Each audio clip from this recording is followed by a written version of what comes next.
Ryan, thank you. Meantime, Wisconsin Attorney General Josh Kaul is calling for President Trump to be removed from office, writing in a statement that, quote, every day he remains in office is a threat to the republic. And Attorney General Kaul joins us live this morning to talk more about the extraordinary events at the U.S. Capitol that happened yesterday. Attorney General Kaul, thanks so much for getting up early and joining us live this morning. Thanks for having me. So I want to ask you about your statement. You issued that yesterday during the chaos that was happening at the Capitol, calling for Congress to act and remove the president from office. Since then, the president has come out with a statement overnight that there would be a peaceful transition of power.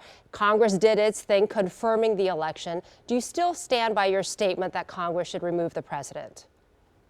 I do. You know, what happened yesterday at the Capitol was absolutely disgraceful. And it was incited by the President of the United States. And it's really the culmination of months and months of totally false attacks on our election system. And given what the president did, he needs to have consequences for that. Any citizen who had organized that kind of effort, like we saw yesterday, should expect to be prosecuted. At the very least we should do is remove him from office. And while I was glad that statement was issued, I'd like to see the president himself say what his written statement said. We're speaking with Wisconsin Attorney General Josh Kaul.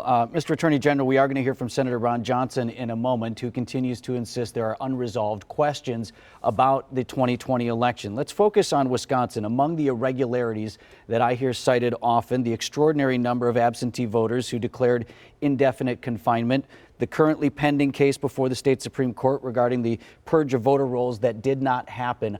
Are there any of these questions that have been raised, so-called irregularities, that you believe at least ought to be investigated? Well, these claims have been reviewed thoroughly. There have been multiple lawsuits filed, and we've been defending the state and defending our election system, and we have won every single one of those cases relating to this election. And that includes in front of some judges who were appointed by President Trump himself. So those claims have been rejected. And it's no surprise that there was an increase in absentee ballots and an increase in the number of people who are indefinitely confined because we're in the middle of a pandemic. We had our two largest counties recounted.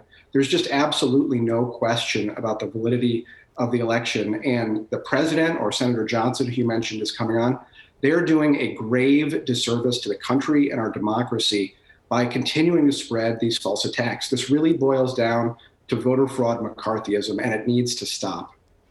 Mr. Attorney General, I do want to take you off topic just for a moment since we have you. Your Department of Justice did an exhaustive investigation on the police shooting of Jacob Blake in Kenosha, but in the end you turn over the findings of that to the independently elected district attorney there, who decided not to charge any of the officers involved. Do you concur with his findings in that case? Well, our role in those cases is fundamentally different from the role of a DA. We gather the evidence and we let the chips fall where they may. It's then up to the district attorney to decide what those chips show.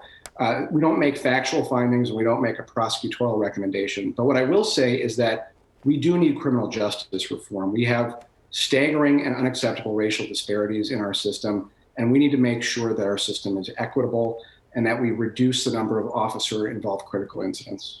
Attorney General, I'd like to ask you about security at the Capitol. I think everybody who was watching was wondering, like, how could this happen? How could so many people get into the U.S. Capitol building? Does that raise concerns for you with the Capitol building in Madison? Will you take a look at security there as a result of what you saw yesterday? Well, what happened at the Capitol in D.C. yesterday should never happen. And the Capitol police officers went through a very difficult day yesterday, but the leadership needs to be held accountable for what took place there. It's just totally unacceptable.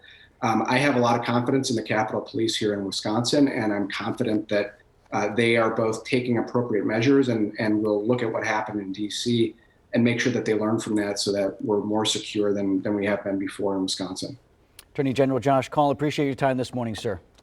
Thanks for having me. Thank you.